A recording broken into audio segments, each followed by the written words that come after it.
Nadie sabe dónde está Eslovenia, pensó, no tenía idea, pero aún así Eslovenia existía y estaba allí fuera, allí dentro en las montañas que la rodeaban y en la plaza delante de sus ojos. Eslovenia era su país. Apartó la revista, no le interesaba ahora indignarse con un mundo que ignoraba por completo la existencia de los eslovenos.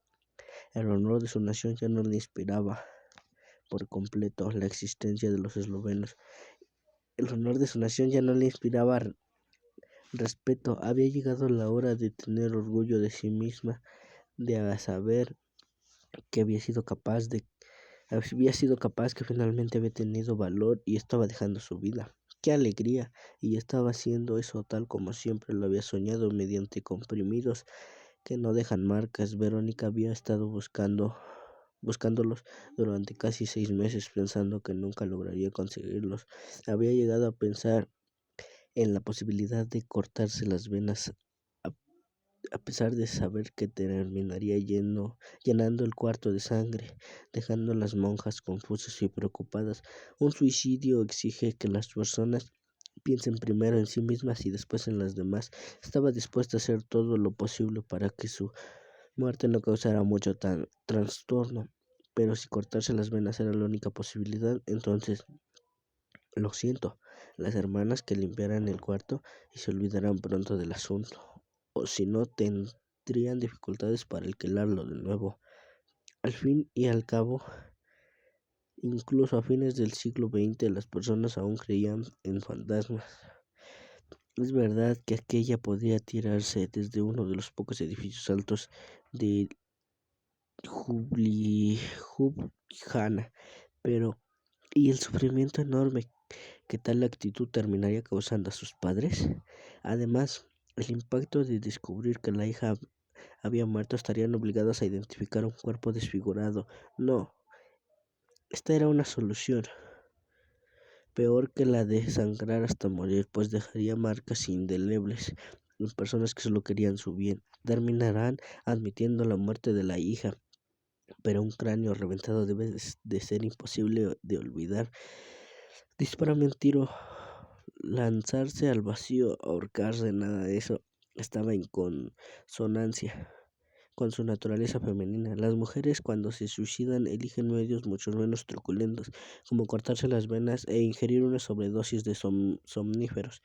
Las princesas abandonadas y las actrices de Hollywood habían dado diversos ejemplos a este respecto. Verónica sabía que la vida era una cuestión de esperar siempre la hora adecuada para actuar, y así fue. Dos amigos suyos, compadecidos por sus quejas de que no podía dormir, habían conseguido cada uno por su cuenta 2 cajas de una droga poderosa que era utilizada por los músicos de un club nocturno local. Verónica había dejado las 4 cajas en su mesita de noche durante una semana, flirteando con la muerte que se aproximaba y despidiéndose sin ningún sentimentalismo de aquello de lo que llamaba vida. Ahora estaba allí, contenta por haber ido hasta el final y aburrida porque no sabía qué hacer con el poco tiempo que le restaba. Volvió a pensar en el absurdo que acaba de leer. ¿Cómo era posible que un artículo sobre un ordenador pudiera comenzar con una frase tan idiota? ¿Dónde está Eslovenia? No encontró nada más interesante que preocuparse, decidió leer el artículo hasta el final y descubrió la causa. El tal juego había sido producido en Eslovenia, ese extraño país que nadie parecía saber dónde está, excepto quienes vivían en él, por causa de la mano de obra más barata. Unos meses atrás, al lanzarlo al mercado, la productora francesa había dado una fiesta para periodistas de todo el mundo en un castillo en Bled. Verónica recordó haber oído algo en relación con esa fiesta, que había sido un acontecimiento especial en la ciudad, no solo por el hecho de haberse redecorado el castillo para acercarse al máximo al ambiente medieval del CD-ROM, sino también por la polémica que le siguió en la prensa local. Había periodistas alemanes, franceses, ingleses, italianos, españoles, pero ningún esloveno había sido convidado. El articulista de Home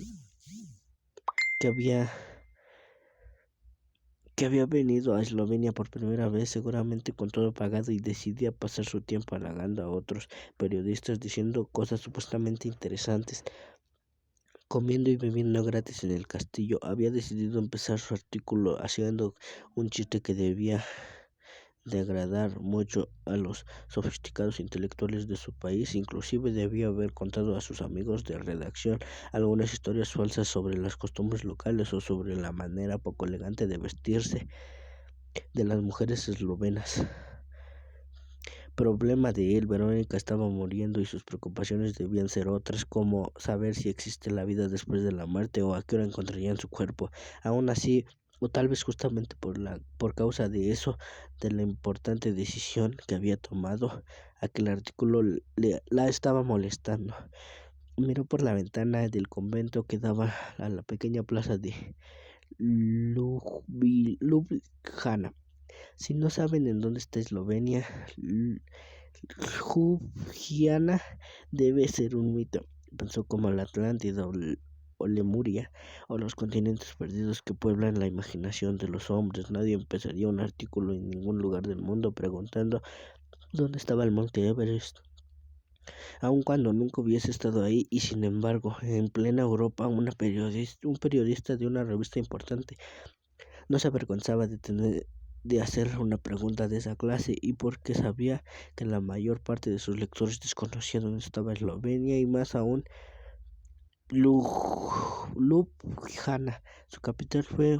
Entonces cuando Verónica descubrió una manera de pasar el tiempo, ya que había transcurrido 10 minutos y aún no notaba ninguna diferencia en su organismo. El último acto de su vida iba a ser una carta para aquella revista explicando Eslovenia era una de las 5 repúblicas resultantes de la división de la antigua Yugoslavia. Dejaría la carta con su nota de suicidio.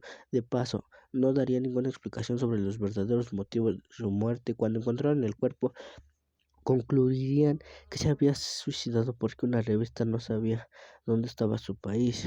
Se rió ante la idea de ver la polémica en los diarios, con gente de acuerdo o en desacuerdo con su suicidio en honor a la causa nacional, y se quedó impresionada al reflexionar sobre la rapidez con que había cambiado de idea, ya que en momentos antes pensaba exactamente lo opuesto, que el mundo y los problemas geográficos ya no le importaban nada. Escribió una carta. El momento de buen humor hizo que tuviera otros pensamientos respecto a la necesidad de morir, pero ya se había tomado las pastillas y era demasiado tarde para arrepentirse.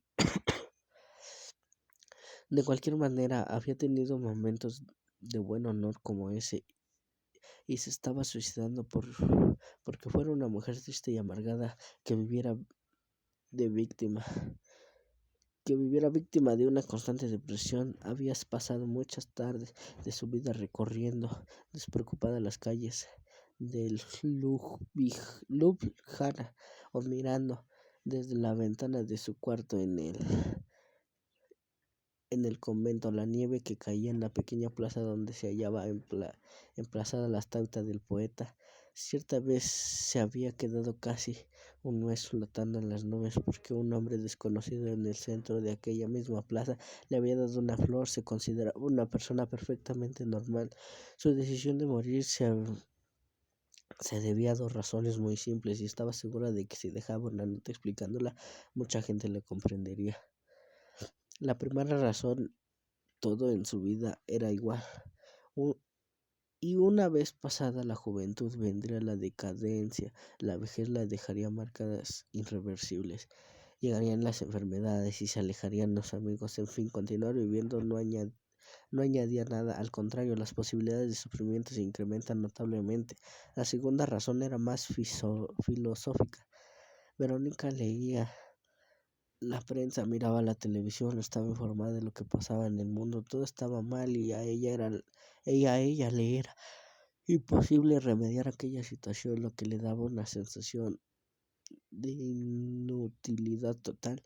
Dentro de poco, sin embargo, tendría la última experiencia de su vida, y esta prometía ser muy diferente. La muerte. Escribió la carta para la revista, dejó el asunto a un lado y se concentró en cosas más importantes y más propias de lo que estaba viviendo o muriendo en aquel minuto. Procuró imaginar cómo sería morir, pero no consiguió llegar a ningún resultado. De cualquier manera, no tenía que preocuparse por eso, pues lo sabrían en pocos minutos. ¿Cuántos minutos? No tenía idea, pero le encantaba pensar que iba a conocer la respuesta de que todos se preguntaban. ¿Dios existe? No tenía idea, pero le encantaba pensar que iba a conocer la respuesta a lo que todos se preguntaban. ¿Dios existe? Al contrario, mucha gente.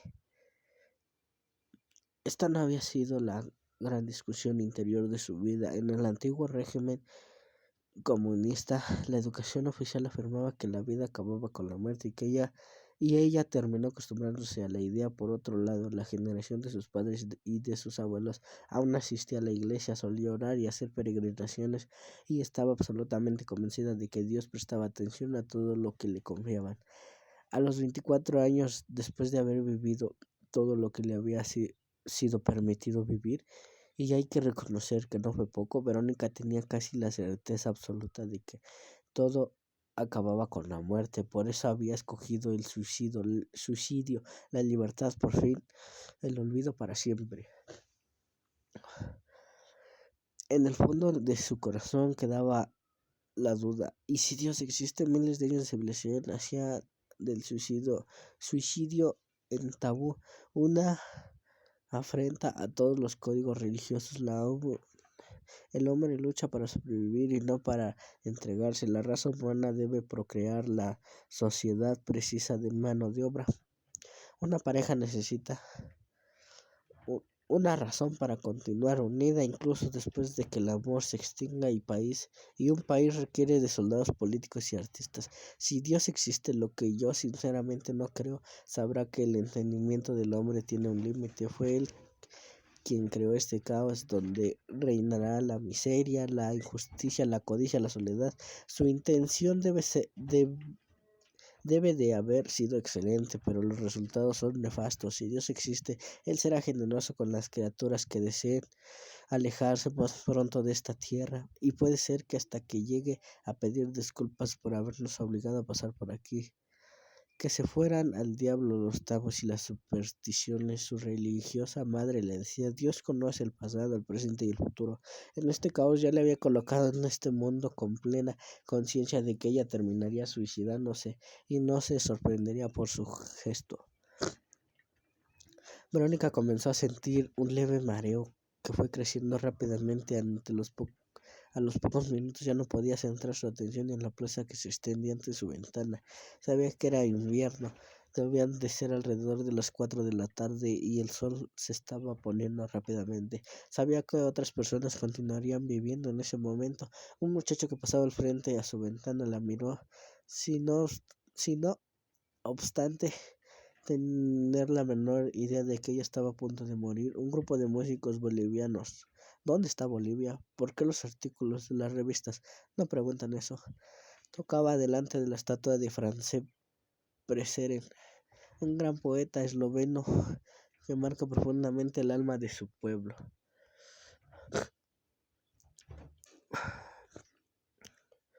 Llegaría a poder escuchar hasta el fin la música que provenía de la plaza. Sería un bello recuerdo de esta vida. El atardecer, la melodía que contaba los sueños del otro lado del mundo, el cuarto templado y acogedor. El muchacho guapo y lleno de vida que había pasado había decidido detenerse y ahora se dirigía hacia ella. Como se daba cuenta de que las pastillas ya estaban haciendo efecto, él sería con toda seguridad la última persona que vería.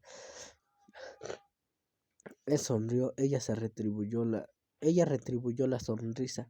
No tenía nada que perder. Él la saludó con la mano y ella decidió fingir que estaba mirando otra cosa. Al fin y al cabo, el muchacho estaba queriendo ir demasiado lejos. Desconcertado, él continuó su camino, olvidando para siempre aquel rostro en la ventana. Pero Verónica se quedó satisfecha de haber sido deseada una vez más. No era por ausencia de amor por lo que se estaba suicidando, no era por falta de cariño de su familia, ni problemas financieros, o por una enfermedad incurable. Verónica había decidido morir aquella bonita tarde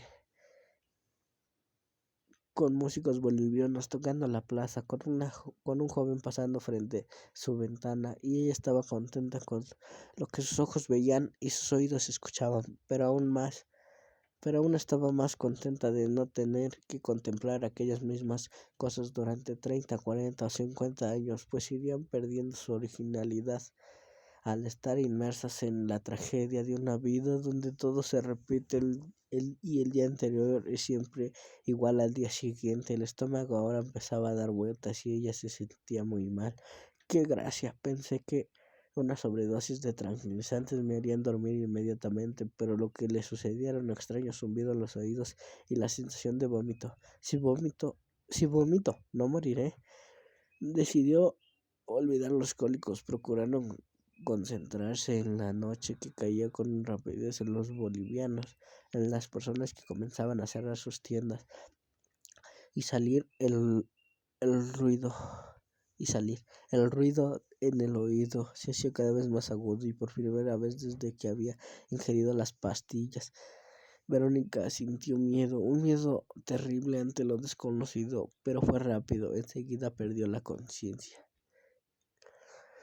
Cuando abrió los ojos, Verónica no pensó, esto debe de ser el cielo. En el cielo jamás se utilizaría una lámpara fluorescente para iluminar el ambiente y el dolor que apareció una fracción de segundos después. Era típico de la tierra. Ah, este dolor de la tierra es único, no puede ser confundido con nada. Quiso moverse y el dolor aumentó. Aparecieron una serie de puntos luminosos y aún así Verónica continuó entendiendo que aquellos puntos no eran estrellas del paraíso, sino consecuencias de su intenso sufrimiento. Ha recuperado la conciencia, declaró una voz de mujer. Ahora estás con los dos pies en el infierno, aprovecha. No, no podía ser aquella voz. La estaba engañando. No era el infierno porque sentía mucho frío y notaba que tubos de plástico salían de su boca y de su nariz. Uno de esos dos tubos, el introducido por su garganta hasta el fondo, era el que le producía la sensación de ahogo. Quiso moverse para retirarlo, pero los brazos estaban atados. Estoy bromeando, no es el infierno, continuó la voz. Es peor que el infierno, donde además yo nunca estuve. Es Billet. A pesar del dolor y de la sensación de su sofocamiento, Verónica es una fracción de segundo. Entendió lo que le había pasado, había intentado suicidarse y alguien había llegado a tiempo para salvarla. Podía haber sido una monja, una amiga que le hubiera ido a visitar sin avisar o alguien que se acordó de entregar algo que ella ya había olvidado haber pedido. El hecho es que había sobrevivido y estaba en Billet. Billet, el famoso y temido manicomio que existía desde 1991, año de la independencia del país. En aquella época, creyendo que la división de Yugoslavia se producía de forma pacífica, al fin y al cabo, Eslovenia enfrentó apenas 11 días de guerra. Un grupo de empresarios europeos consiguió licencia para instalar un hospital para enfermos mentales en un antiguo cartel abandonado por causa de los altos costes de mantenimiento. Lentamente, sin embargo, las guerras comenzaron. Primero fue la de Croacia, después la de Bosnia. Los empresarios se preocuparon. El dinero para la inversión provenía de los capitalistas esparcidos por diversas partes del mundo, cuyos nombres ni sabían, de modo que era imposible sentarse ante ellos, dar algunas disculpas y pedirles que tuvieran paciencia. Resolvieron el problema adoptando prácticas nada recomendables para un asilo psiquiátrico, y Billet pasó de simbolizar para la joven nación que acaba de salir de un comunismo tolerante lo que le había de lo que le había de peor en el capitalismo. Bastaba pagar para conseguir una plaza.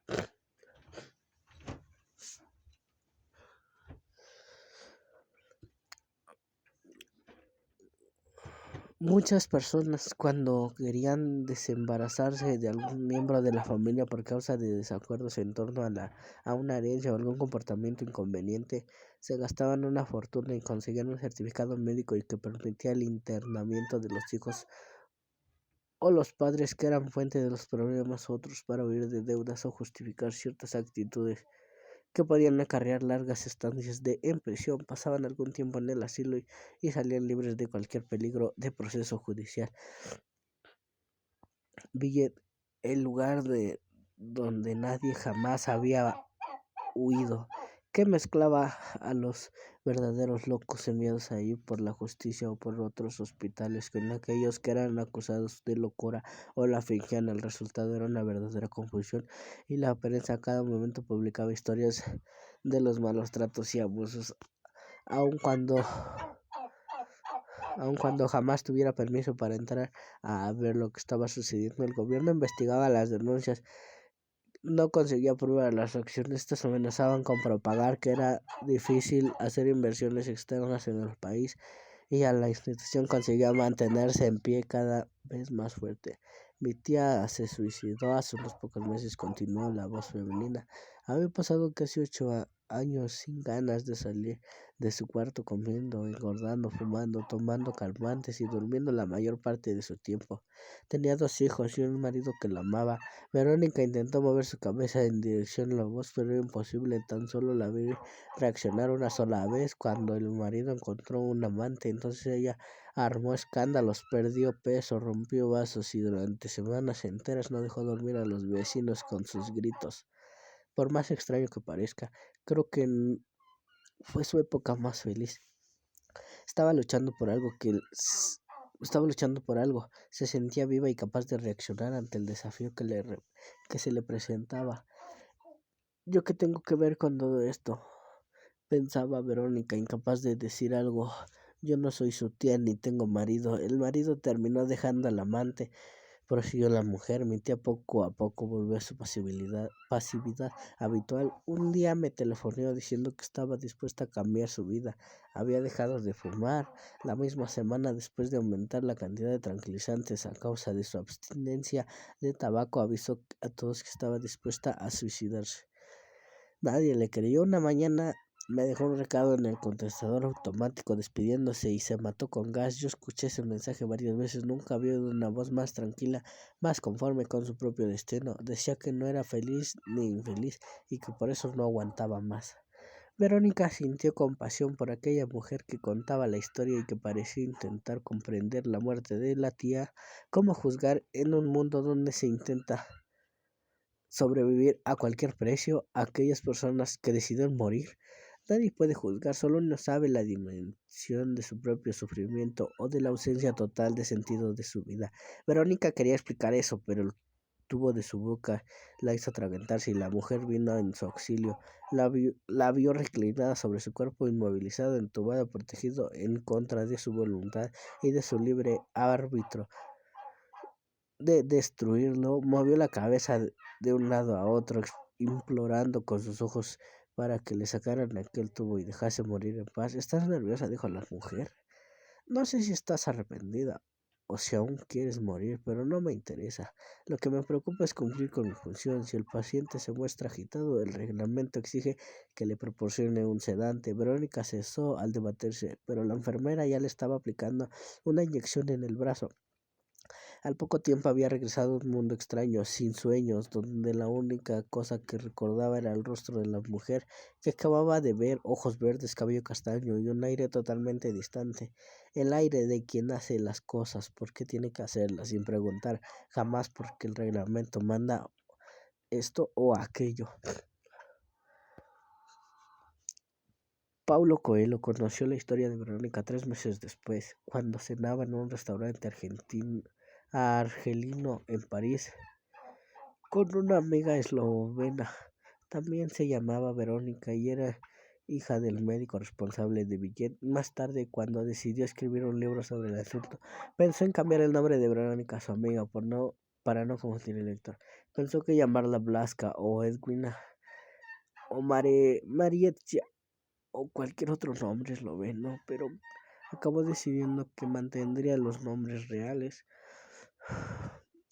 Cuando se refiriese a Verónica, su amiga la llamaría Verónica, la amiga. En cuanto a la otra Verónica, no necesitaba adjetivarla de ninguna manera, puesto que sería el personaje central del libro y que las personas se cansarían de leer siempre Verónica la loca o Verónica la que había intentado suicidarse. De cualquier manera, tanto él como Verónica, la amiga, iban a entrar a entrar en la historia, apenas un pequeño trecho. Este, Verónica la amiga, Verónica, la amiga, estaba horrorizada con lo que su padre había hecho, principalmente tomando en cuenta que él era el director de la institución que quería ser respetada y trabajada en una tesis que tenía que ser sometida al examen de una comunidad académica convencional. ¿Sabes de dónde viene la palabra asilo?, pregunta ella.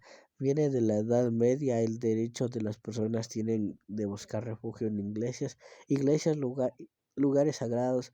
Derecho de asilo, una cosa que cualquier persona civilizada entiende. Entonces, ¿cómo es que mi padre, director de un asilo, pudo actuar de esa manera con alguien? Paulo Coelho quiso saber en detalle todo lo que había pasado, porque tenía un excelente motivo para interesarse en la historia de Verónica. Y el motivo era el siguiente: él también había sido internado en un asilo o manicomio, como era más conocido en este tipo de hospital. Y eso había sucedido no solamente una vez, sino tres en los años 1965, 1966 y 1967. El lugar de su internamiento fue la casa de salud del doctor Eiras en Río de Janeiro. La causa de su internamiento era hasta hoy desconocida para él mismo. Tal vez sus padres estuvieran confundidos por su comportamiento diferente entre tímido y extravertido, o tal vez fuera su deseo de ser artista, o algo que todos en la familia consideraban como la mejor manera de vivir en la marginalidad y morir en la miseria. Él consideraba que el auténtico demente era el médico que aceptó internarlo sin culpar a los otros y afirmar a pies juntillas que los padres no sabían lo que estaban haciendo cuando tomaban una decisión tan drástica. Pablo se rió al enterarse de la extraña carta que Verónica había escrito a la prensa protestando de que una importante revista francesa ni siquiera supiese dónde estaba Eslovenia. Nadie se mató por eso. Por esta razón, la carta no tuvo efecto alguno, repuso molesta Verónica, la amiga. Ayer mismo, al registrarme al hotel, creían que Eslovenia era una ciudad de Alemania. Era una historia muy corriente, pensó él, ya que muchos extranjeros consideran la ciudad de Argentina de Buenos Aires como la capital de Brasil. Pero además del hecho de vivir en un país en el que los extranjeros alegremente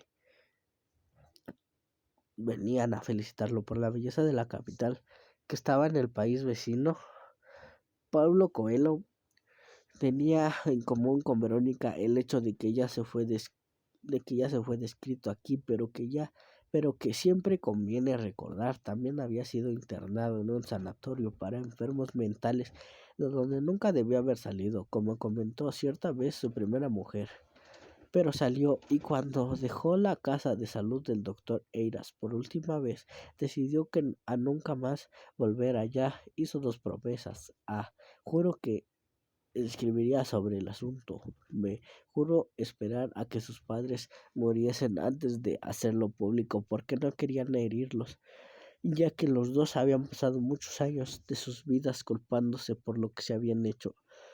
Su madre murió en 1993, pero su padre, que en 1997 había cumplido 84 años, a pesar de tener efisema pulmonar, sin nunca haber fumado, a pesar de alimentarse con comida congelada, porque no conseguía tener asistencia que controlara sus manías, continuaba vivo en pleno gozo de sus facultades mentales y de su salud, de modo que, al oír la historia de Verónica, él descubrió la manera de hablar sobre el tema, sin faltar su promesa, aunque nunca hubiese pensado en el suicidio.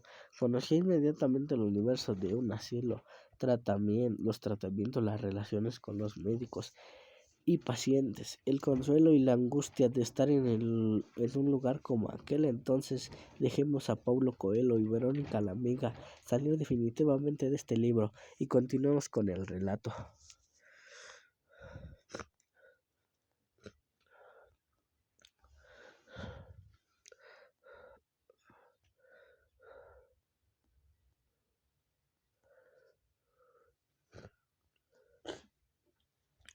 Verónica no sabe cuánto tiempo estuvo durmiendo. Recordaba haberse despertado en algún momento, aún con los aparatos de supervivencia en su boca y nariz al oír una vez que le decía, ¿quieres que te masturbe? Pero ahora con los ojos bien abiertos y mirando la habitación a su alrededor, no sabía si aquello había sido real o una alucinación. Aparte de esto, no conseguía recordar nada, absolutamente nada. Le habían retirado los tubos, pero continuaba con agujas clavadas por todo el cuerpo, cables conectados en la zona del corazón y de la cabeza, y los brazos atados. Estaba desnuda, cubierta apenas con una sábana, y sentía frío, pero decidió no quejarse. El pequeño ambiente rodeado de cortinas verdes estaba ocupado por las máquinas de la unidad de tratamiento intensivo, la cama donde estaba acostada y una silla blanca con una enfermera sentada entretenida en la lectura de un libro. La mujer esta vez tenía ojos oscuros y cabellos castaños. Aún así, Verónica se quedó con la duda de si era la misma persona con quien había conversado horas o días antes. ¿Puede desatarme los brazos? La enfermera levantó los ojos y respondió con un seco no, y volvió al libro. Estoy viva, pensó Verónica. Va a empezar todo otra vez. Tendré que pasar tiempo aquí adentro hasta que comprueben que estoy perfectamente normal y me darán de alta y volveré a las calles. Su plaza redonda, los puentes, las personas que pasaban por las calles yendo y volviendo del trabajo, como las personas siempre tienden a ayudar a las otras solo para sentirse mejores de lo que realmente son. No volverán a emplear en la biblioteca. Con el tiempo volveré a frecuentar los mismos bares y discotecas. Conversaré con mis amigos sobre las injusticias y problemas del mundo. Iré al cine, pasaré por el lago. Dado que elegí las pastillas, no me he estropeado mi físico en absoluto. Continúo siendo joven, bonita, inteligente, y no tendré, como nunca tuve, dificultades para conseguir un novio. Haré el amor con él en su casa o en el bosque. Obtendré un cierto placer, pero después del orgasmo la sensación de vacío volverá. Ya no tendremos mucho saber, mucho sobre lo que conversar, y tanto él como yo lo sabemos. Llega el momento de darnos una disculpa mutua. Es tarde, o mañana tengo que levantarme temprano, y partiremos lo más rápido posible, y evitando mirarnos a los ojos. Yo vuelvo a mi cuarto alquilado en el convento, intentando leer un libro. Enciendo el televisor para ver los mismos programas de siempre. Coloco el despertador para despertarme exactamente a la misma hora del día anterior. Repito mecánicamente las tareas que me son confiadas en la biblioteca, como el sándwich en el jardín frente al teatro, sentada en el mismo banco con otras personas que también escogen los mismos bancos para almorzar. Tienen la misma mirada vacía, fingen estar ocupadas en cosas importantísimas. Después vuelvo al trabajo, escucho algunos comentarios sobre quién está saliendo con quién está sufriendo tal cosa, como tal persona lloró por culpa del marido y me quedo con la sensación de que soy bonita, tengo empleo y consigo el amante que quiero. Después regreso a los bares hacia el fin del día. Después todo vuelve a empezar. Mi madre, que debe estar preocupadísima por mi intento de suicidio, se recuperará del susto y continuará preguntándome qué voy a hacer de mi vida, porque no soy igual a las otras personas, ya que al fin y al cabo las cosas no son tan complicadas como yo pienso que son. Fíjate en mí, por ejemplo, que llevo años casada con tu padre y procuré darte la mejor educación y los mejores ejemplos posibles. Un día me cansó de oírle repetir siempre lo mismo, y para contentarla me caso con un hombre a quien yo misma me impongo a amar. Ambos terminaremos encontrando una manera de soñar juntos con nuestro futuro en la casa de campo, los hijos, el futuro de nuestros hijos. Haremos mucho el amor el primer año, menos el segundo. A partir del tercero quizás pensaremos en el sexo una vez cada 15 días, y transformaremos ese pensamiento en acción apenas una vez al mes. Y peor que eso, apenas hablaremos Yo me esforzaré por aceptar la situación y me preguntaré en qué le he fallado, ya que no consigo interesarlo, no me presta la menor atención y vive hablando con sus amigos como si fuesen realmente su marido.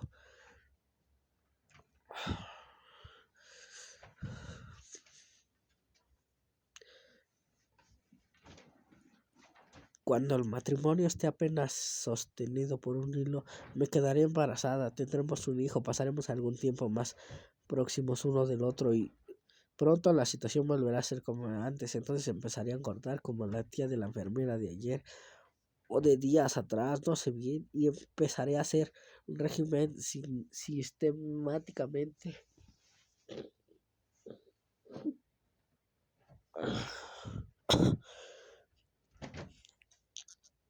Derrotada cada día, cada semana por el peso que insiste en aumentar a pesar de todo el control. A estas alturas tomaré algunas drogas mágicas para no caer en depresión hijos y tendré algunos hijos en noches de amor que pasan demasiado deprisa.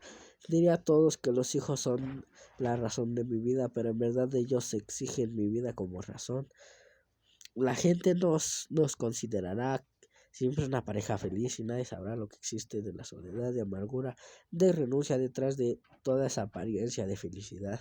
Hasta que un día, cuando mi marido tenga su primera amante, yo tal vez protagonice un escándalo como la tía de la enfermera o piense nuevamente en suicidarme. Pero entonces ya seré vieja y cobarde con 2 o 3 hijos que necesitan mi ayuda y debo educarlos, colocarlos en el mundo antes de ser capaz de abandonar todo. Yo me suicidaré, haré un escándalo, amenazaré con irme con los niños. Él como todos los hombres retrocederá y dirá que me ama y que aquello no volverá a repetirse.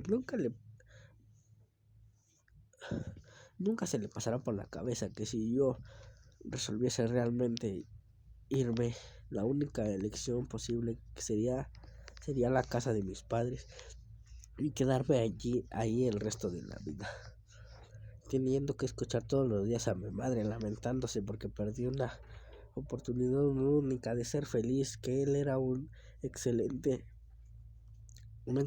marido a pesar de sus pequeños defectos y que mis hijos sufrirán mucho por causa de la separación. 2 o 3 años después, una mujer aparecerá en su vida, yo lo descubriré porque lo veré, porque alguien me lo contará.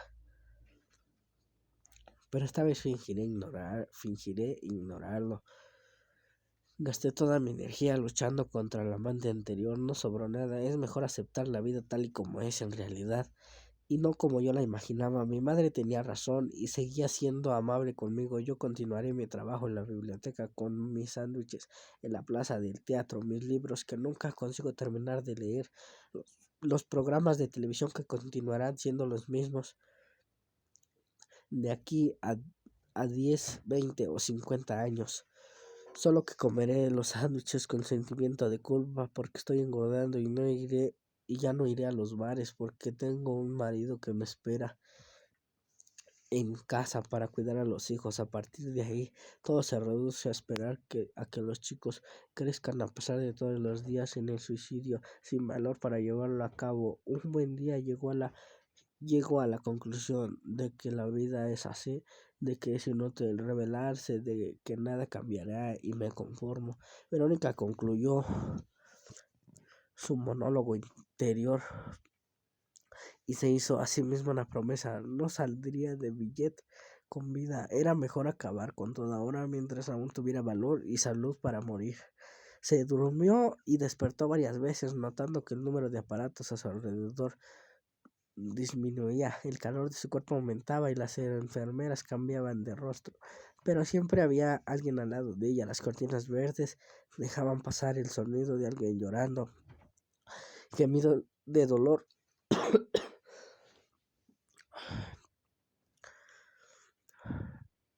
o voces que susurraban cosas en tono calmo y profesional. De vez en cuando se oía el zumbido distante de un aparato y ella escuchaba pasos apresurados en el corredor. En esos momentos, las veces perdían en uno de sus momentos de lucidez. Una enfermera preguntó: ¿No quieres saber su estado?